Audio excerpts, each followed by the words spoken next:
The glass elevator at Morgan Technologies rose smoothly through the gleaming tower, each floor marking another step toward a moment I'd planned for 2 years. I adjusted my simple gray blazer, purchased from a department store, nothing like the designer suits surrounding me in this corporate cathedral of steel and glass. Going up, a man in an impeccable navy suit stepped in, barely glancing at me. I nodded, letting him assume I was just another low-level employee. If he only knew. My phone buzzed, another text from Marcus, my brother. "Where are you? Remember what we discussed. Stay in the back. Don't draw attention. This is my night." I didn't respond. Instead, I watched the floor numbers climb. 38, 39, 40. The top floor boardroom awaited, where Morgan Technologies would be announcing their new senior vice president of operations. My brother Marcus, the golden child, was about to receive the promotion he'd been bragging about for weeks. Growing up, Marcus had always been our parents' pride and joy. While I'd buried myself in business books and studied late into the night, he charmed his way through life with an easy smile and calculated charisma. "Why can't you be more like your brother?" became the soundtrack of my childhood. When I got accepted to business school, Marcus told everyone I was hiding in academia, while he was making real moves in the corporate world. When I completed my MBA, he dismissed it as just paper compared to his real-world experience. The elevator dinged at the 45th floor. As I stepped out, memories of last month's family dinner surfaced. Sarah still playing at being a professor, Marcus had announced, cutting into his steak. While I'm about to become the youngest SVP in Morgan Technologies history. Mom beamed at him. "We're so proud of you, sweetheart." Some people, she glanced my way, just aren't cut out for the corporate world. Dad nodded sagely. Academic life suits Sarah. Safe, predictable. Not everyone can handle the pressure of real business. I'd said nothing, just smiled and ate my dinner. Let them think what they wanted. They had no idea that while I was hiding in academia, I'd been building something much bigger. Now, walking through the sleek hallways of Morgan Technologies, I felt the weight of the documents in my briefcase. 2 years of careful planning, strategic investments, and quiet negotiations had led to this moment. The boardroom doors loomed ahead. Through the glass, I could see Marcus holding court, his perfectly tailored suit and practiced smile radiating confidence. Our parents sat in the front row, practically glowing with pride. Marcus spotted me and frowned, quickly making his way over. "I told you to stay in the back," he hissed. "This is my moment. Don't embarrass me by trying to network or whatever you're planning." "Don't worry," I said quietly. "I'm not here to steal your spotlight." He eyed my simple outfit with disdain. "Good. Just try to look professional at least, and don't mention we're related." As he walked away, I checked my watch. Right on schedule, Miranda Chen, the CEO of Morgan Technologies, would be arriving to make the announcement. What Marcus didn't know was that I'd met with Miranda many times over the past year, but not about his promotion. The room quieted as Miranda strode in, commanding attention without effort. She took her place at the podium, shuffling her notes with practiced precision. "Ladies and gentlemen," she began, "thank you for joining us today. We're here to announce some significant changes at Morgan Technologies." Marcus straightened his tie, ready for his moment. "But before we discuss any promotions," Miranda continued, "I have an important announcement. As many of you know, I've been searching for the right person to take Morgan Technologies into the future. Someone with vision, integrity, and a deep understanding of where this industry is heading." She paused, scanning the room. Marcus's smile widened. That search led me to someone who impressed me not just with their business acumen, but with their innovative approach to technology and leadership. Someone who quietly built an investment portfolio that includes controlling interests in 3 of our major competitors. Marcus's smile faltered slightly. This wasn't part of his script. Over the past year, this person has been systematically acquiring shares in Morgan Technologies through various investment vehicles. As of this morning, they've succeeded in purchasing a controlling interest in our company. The room broke into confused murmurs. Marcus's face had gone pale. "Ladies and gentlemen," Miranda said, "please join me in welcoming the new owner and CEO of Morgan Technologies." She turned and extended her hand toward me. Dr. Sarah Mitchell. The silence was absolute as I walked to the podium. Marcus stumbled backward, his carefully planned speech falling from nerveless fingers. In the front row, our parents sat frozen, their expressions a mixture of shock and disbelief.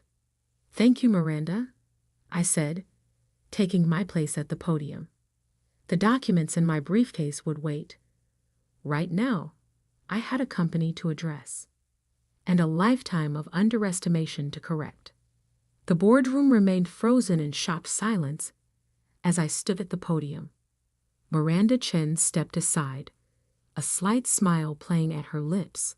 She had kept our secret well, understanding exactly why this moment needed to happen exactly this way.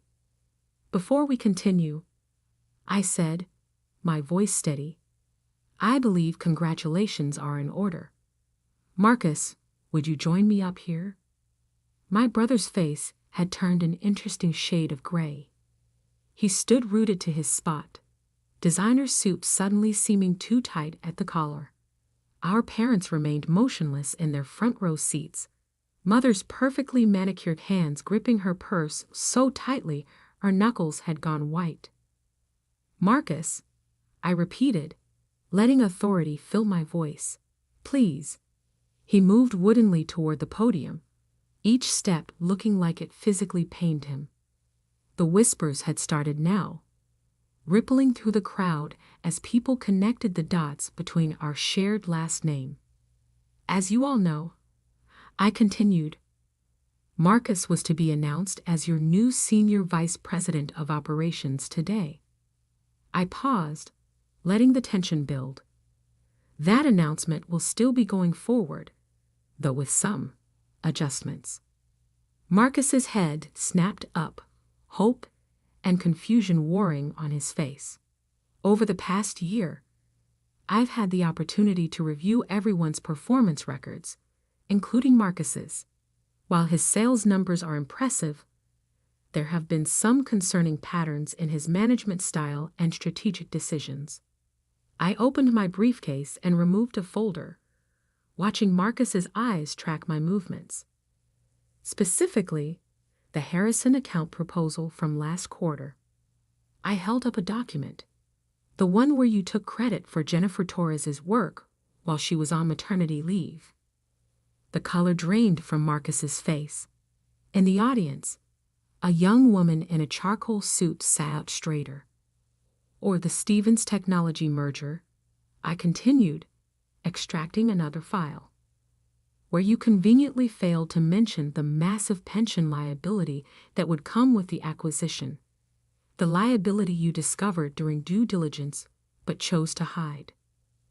That's taken out of context," Marcus stammered, finding his voice. "You don't understand how business works in the real world. Sometimes you have to make morally questionable decisions to get ahead." I finished for him. "Steal credit from your subordinates. Hide critical information from the board." Our father stood up suddenly. "Now see here," he blustered, his face reddening. "You can't just walk in here and start making accusations. Marcus has worked his way up through a combination of charm, manipulation, and taking credit for others' work." I cut in. "Yes, I know exactly how he's worked his way up. I've spent the last year reviewing every decision, every proposal, every partnership he's been involved with. I turn to address the room at large. Morgan Technologies has an incredible team of dedicated, innovative professionals. People who work hard, support each other, and operate with integrity. Starting today, those are the people who will be recognized and rewarded. My eyes found Jennifer Torres in the crowd. Ms. Torres, I'd like to meet with you tomorrow morning to discuss your actual contributions to the Harrison Project and your thoughts on leading the new digital transformation initiative. Jennifer sat up straighter, a slow smile spreading across her face as Marcus seemed to shrink beside me. This is ridiculous. Our mother's voice cut through the room as she stood, designer heels clicking on the hardwood floor. Sarah, you've always been jealous of your brother's success. This little power play of yours. Mrs. Mitchell, Miranda interrupted smoothly. Perhaps we should continue this family discussion privately. The board and I have some organizational announcements to make. I nodded. My office, I said, indicating the large corner office that had been prepared over the past week. Now, as our parents and Marcus followed me into the office, I could hear Miranda beginning to outline the company's new direction to the assembled employees. The heavy door clicked shut behind us, muffling the sound. Have you lost your mind? Marcus exploded the moment we were alone. You can't just walk in here and... I can and I did, I replied calmly, taking my seat behind the desk. I own 51% of Morgan Technologies now. Every decision, every promotion, every strategic move goes through me. How? Our father demanded. Where did you get that kind of money? This company is worth billions. I leaned back in my chair. Remember that silly little consulting firm I started during my hiding in academia phase? Turns out there's good money in helping tech companies optimize their operations and identify acquisition targets. I smiled. Very good money, when you do it right. But you live in that tiny apartment, our mother protested. You drive a used car. You shop at department stores. Because I was investing everything into building something bigger, I opened my laptop. Now let's discuss Marcus's new position. New position? Marcus sputtered. I'm supposed to be senior vice president. You were, I agreed. But given the pattern of ethical violations I've uncovered, that's no longer appropriate. I pulled up a document on my screen. Instead, you'll be taking a lateral move to our new Minneapolis office as a regional sales manager. The blood drained from Marcus's face. Minneapolis? Sales manager? You can't do this to me. Minneapolis is lovely this time of year, I said mildly. Though I hear the winters are quite cold, you might want to invest in a good coat. Department stores have some excellent options. Our father slammed his hand on my desk. This is outrageous. We'll fight this. The board won't stand for. The board, I cut in, has already approved all personnel changes. They've known about this transition for weeks. Only the three of you were kept in the dark. I stood up, straightening my simple blazer. You have until the end of the day to clear out your office, Marcus. Your flight to Minneapolis leaves tomorrow morning. First class, of course. I'm not completely heartless. And if I refuse? Marcus challenged, though his voice shook slightly. Then you can explain to potential employers why you were terminated for ethical violations. Your choice. I checked my watch. Now, if you'll excuse me, I have a company to run. As they filed out of my office, shoulders slumped in defeat, I caught a glimpse of my reflection in the window. The simple gray blazer didn't look so plain anymore. It looked exactly like what it was, the outfit of someone who had worked for everything she had, who had earned every step up the ladder. But my day wasn't done yet. Not even close. Because what my family didn't know was that Morgan Technologies was just the beginning. The real changes, the ones that would reshape not just our family dynamic, but the entire industry, were still to come. I picked up my phone and dialed a familiar number. "Everything's in place," I said when the line connected. Time for Phase 2.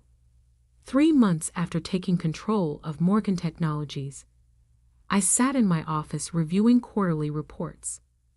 The Minneapolis weather update on my screen showed heavy snow. I wondered if Marcus had bought that winter coat yet. A soft knock on my door interrupted my thoughts. "Come in," I called, already knowing who it would be. Jennifer Torres entered, carrying a tablet and looking considerably more confident than she had 3 months ago. As the new head of digital transformation, she'd already implemented changes that had increased efficiency by 30%. "The Stevens technology audit is complete," she reported, taking a seat.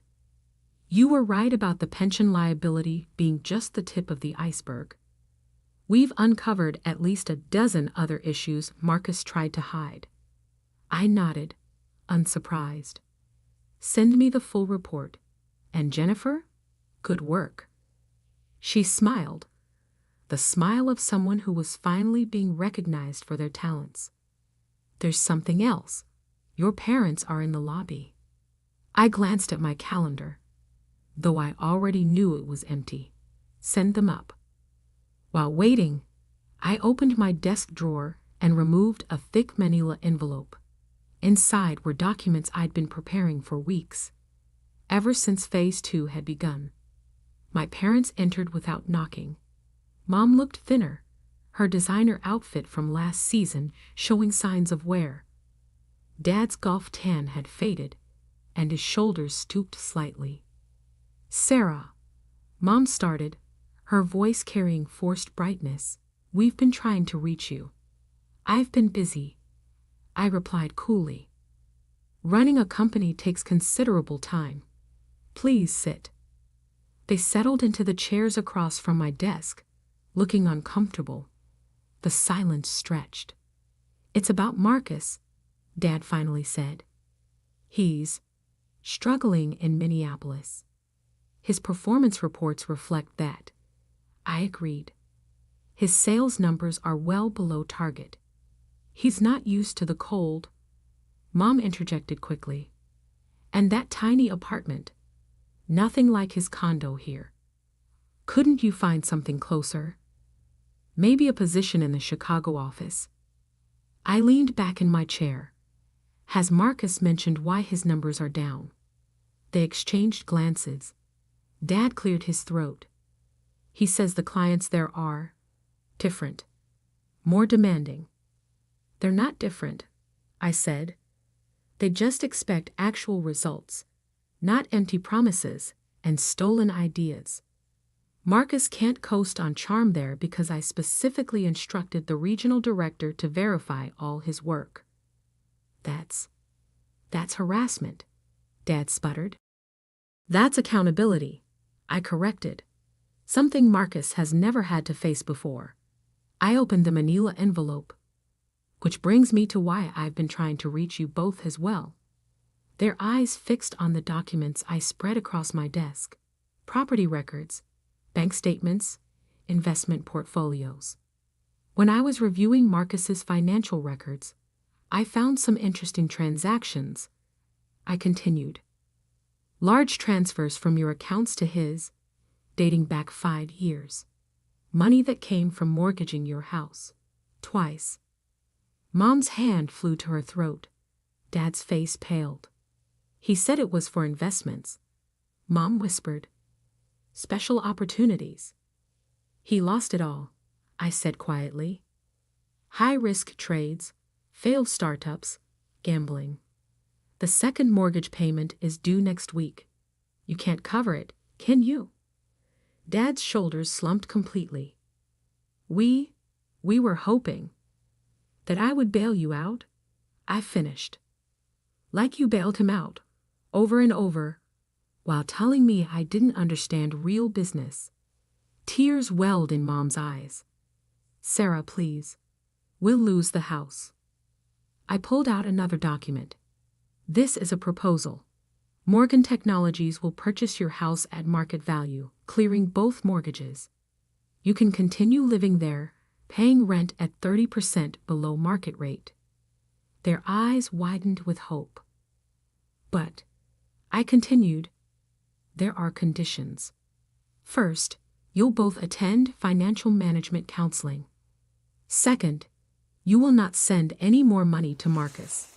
And third, I met their eyes firmly. You will acknowledge, in writing, how you've treated me all these years.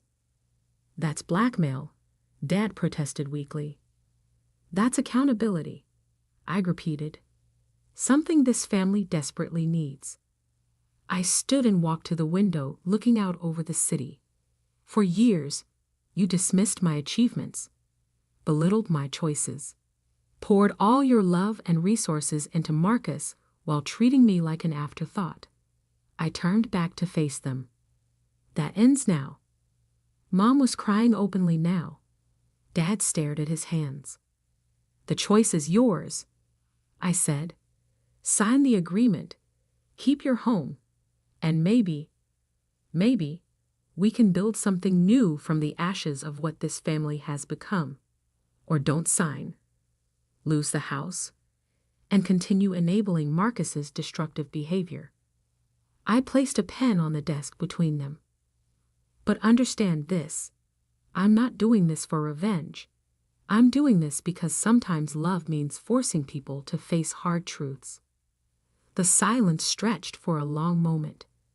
Then slowly, Dad reached for the pen. As they signed, my phone buzzed with a text from Minneapolis. Marcus had finally hit rock bottom, admitting to his regional director that he needed help. I'd already arranged for him to enter a program that would address his gambling addiction and teach him actual business ethics.